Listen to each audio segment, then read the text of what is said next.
abokina na ga halin wasu 'yan mata nima suna ta tsinka tunanina.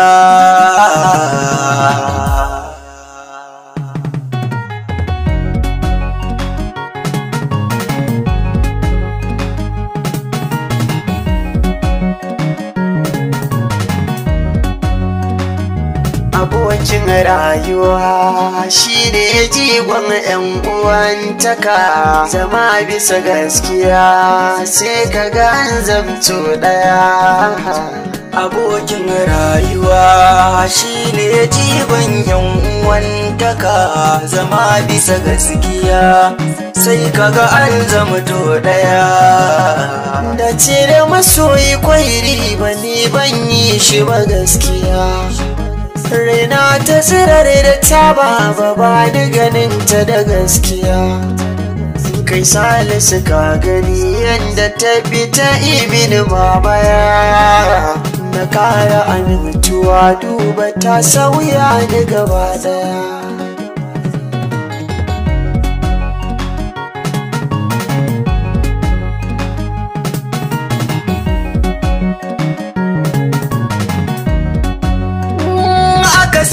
Tilasa a same shi tun da ta yi mana ganuwa, ta so ne ta so ka shi ne ta kai na ya min atuwa.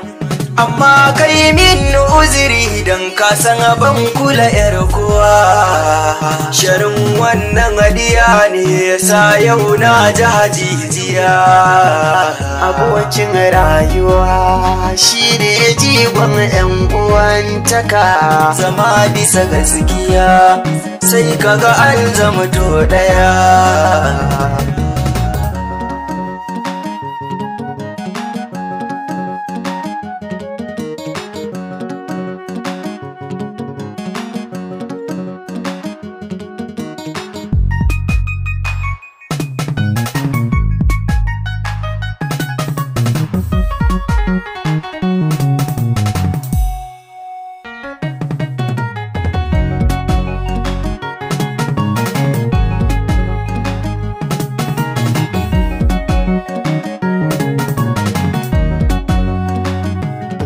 Amanata da kai ne ta duba ta zo tsakiya, ta farraka sabo yadda za ta saka mamiyo jinya.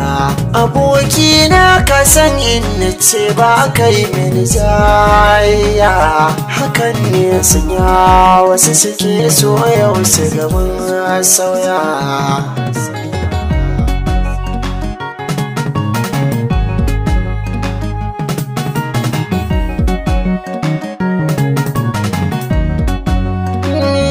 Kamannin ta ne a bata da siffar cutar ɗan kuwa, ta yadda ta zo manna shi ya saka mini dimuwa.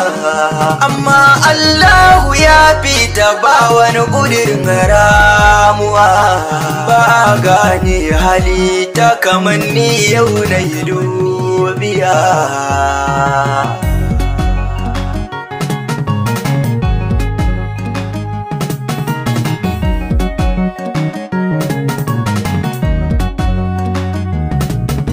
Abokina na ga halin wasu 'yan mata.